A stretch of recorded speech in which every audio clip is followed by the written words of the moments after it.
Well, CFO Plans is running a back office, day-to-day activities in terms of finance, accounting. So what do you think of us? What do you think of their team assigned to you? When I think about how I should be spending my time in this business, right? And how our finance team should be spending this time in their business. I should be focused on technology, on product development, and on customer development. My finance team should be thinking about how capital allocation decisions can allow us to get to those technology, product, and commercial goals, which means that the operational finance elements need to take as little time and as little mind share as possible, right? Closes need to be reliable, data needs to be, second to none in terms of the trust that we have that the numbers are correct. And finally, when we do have a question, we need to be able to get very quick feedback cycles with the service providers with whom we work.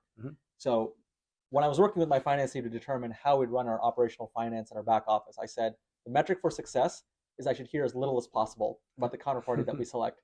And actually, what's hilarious is I'd heard of you guys when we signed up with you guys, and I didn't hear about you guys until 2 weeks ago when you sent me an email. And I said, hey, I remember that name.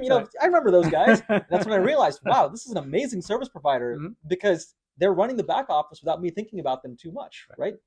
As the CEO, the problem with being a CEO is a lot of times when something gets to you, it's a problem.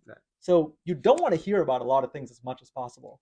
We try hard not to get noticed at C-level by doing exactly that. Yeah, so I very much appreciate the opportunity to work with you guys, which is why when you reached out, I thought this would be an incredible opportunity to share that, especially those of you who are entrepreneurial companies, I know how it feels.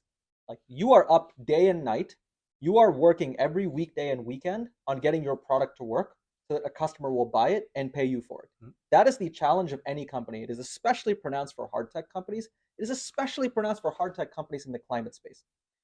You want to abstract yourself away from as many problems outside of product development as possible. And to do that, you need to trust the people with whom you work to solve those problems for you. We have benefited a lot at Mitra Chem from working with CFO Plans, and we really appreciate the relationship that we have. Thanks for the validation. Really appreciate it. All right. So for any finishing notes, because we have 2 minutes, so any other advice for a budding entrepreneur who wants to come to market with a great product, something that would pivot the world in a different direction? In about 2 minutes, what can you provide to the next generation? If we think about the great companies that have accomplished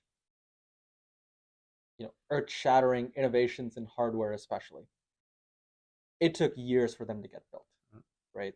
The Tesla Model 3 came out 14 years after the founding of Tesla, right? NVIDIA, the great semiconductor company, has been around for 30 years, and only the last 5 years has been hockey stick growth. Before that, they had lots of fits and starts, right?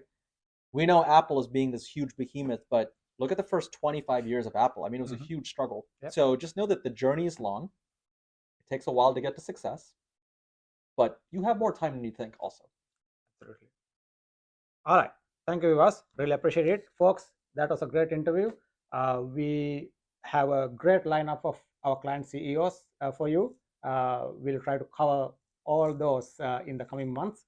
Stay tuned. And in the meantime, goodbye until I see you next time. Thank you.